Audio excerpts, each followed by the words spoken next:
And then we ask ourselves, what's wrong with these children today? You was wrong with them. Because it is not their fault. They learn what they are taught. And if the baby daddies have taught them to flee in the face of adversity, then that's exactly what they learn to do. Flee. So the woman is standing there. God, through his power, to men in particular, fathers, has made a promise. He says in Ephesians 6, because I've heard it today as one of the trivia questions, he said, and I'm going to do it from the King James Version because I like the way it's brought. He says, honor. It doesn't say when you honor. He says, honor. Honor your father and mother. Because when you do that, it is the first promise. What is the promise? Long life upon this earth. Not long life in heaven. Long life upon this earth. So why are so many young men dying?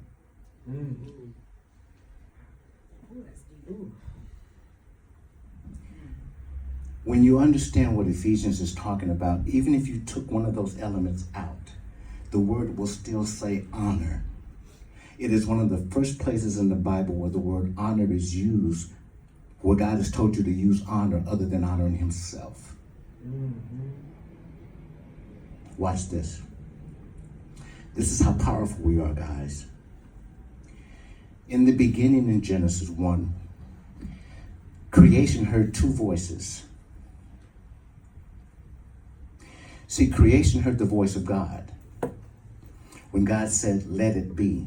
When God said, let there be, let there be, let there be. Creation heard the voice of God. But creation also heard another voice. And that was the voice of man. Because God, after creation, brought everything before his created being and said, now that I've created all of these things, you name them. So when creation hears its name that we did, creation is moved by that name, which is why fathers have to name their children in the womb. Jeremiah 1:5 says, before I placed you in your mother's womb, I knew thee and called thee to a purpose. When we as men, through marriage covenant, understand that we are now going to be fathers, God tells us the purpose, which is why we have to speak to the womb before life comes. Recognize this, women. Without you, God cannot bring life here. And without men, the life that women bring cannot be protected from an enemy that we cannot see. Yes. Yes. Women will bring the child here. They will love the child. They will nurture the child. They will show a child how important he is because, see, life in the womb is a fruit that belongs to God. The seed of that fruit comes from man. Y'all hear me? Because this is all a Genesis setup. And this is why the enemy is so pissed off at us as fathers. He ain't mad at baby daddies because they don't get it. He's mad at fathers because only fathers can speak life into a womb. Okay. Y'all hear me? Yes. That's how important family is. As a father, even if you're not my child, I can look into your eyes and tell when something's wrong. Because God gives fathers that ability. As a young person, as a father, I can look at you and say, I know that there's something on your mind. I know that you've been hurt by something and you are holding it in and you haven't let anybody know what that hurt is. Because God, through his spirit, gives us discernment. See, with discernment is something that you have to see. You can't look. See, if you just look at something, that's something done with your natural eye. You can look at a car. You can look at a person. But God gave you an even bigger ability than that. Because in the Spirit of God, once you come to him, he gives you the ability to see. See, you can see into the spiritual world. You can't look into it. And because I know God can allow me to see into the spirit world, I know that I know that there's certain things that I have to stand against. And that's why the enemy is pissed off at us. Because you see him as he is. And you see him as an enemy. Every time a rapper gets up here, it's because he has been able to see what God has ordered for his life and how his words will affect those that are around him. Okay. You need to get into a place where you are taught things, not preached things. See, preaching is something that gives you an emotional lift for a moment.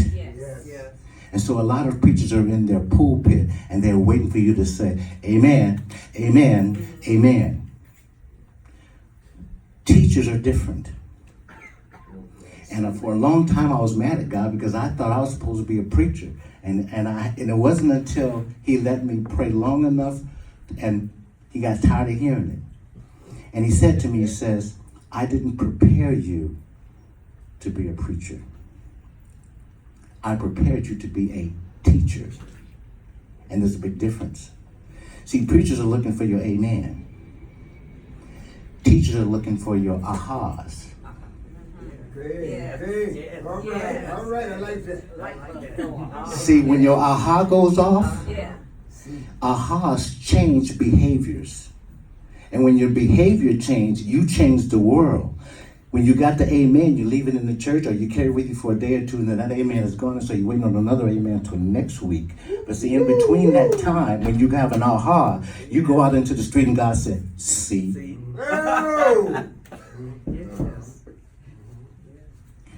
Those are the things that we have to learn to do. We have to teach our youth how to do that. See, the enemy has perverted our youth to think this, that our fight is white and black. And as long as the enemy can keep you thinking that, he wins. Amen. Your fight is not white or black. Your fight is spiritual. That's right. And when your fight is spiritual, you got to stop looking at things and you got to start seeing things. Hey! And when you start seeing things, you know where to put the battle. Yes, sir. See, if you're looking at things, you might end up over here. And the battle is over there. Right.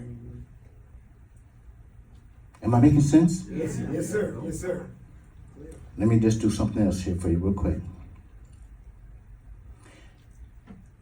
You see, marriage is like Genesis. It's like the Garden of Eden. See, when we're married, when you have your family structure, it's a reflection of Eden. It's a reflection of what God created. Because see, what happens is, in Eden, what God did was, he says, listen, I'm going to give you a woman. See, and that's another thing. See, too many men are looking for a woman. Uh-oh. Don't you dare. I gotta do it, guys.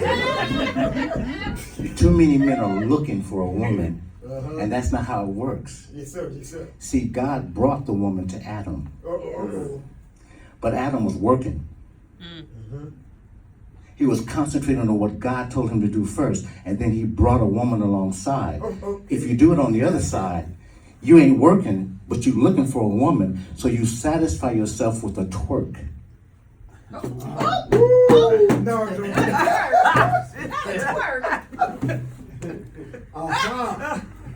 Because you're not seeing the woman above her butt. See, God gives you the ability to see into her heart, to see into her emotions, to be able to know how to minister to your wife. Yes. Our young people have been confused with the difference between love and lust. Lust is what you look at. Love is what you see. We have to teach our children the difference between those ambiguities of what this life is all about. It's not about your lust. It's about your love. Yes. And when you have a woman that you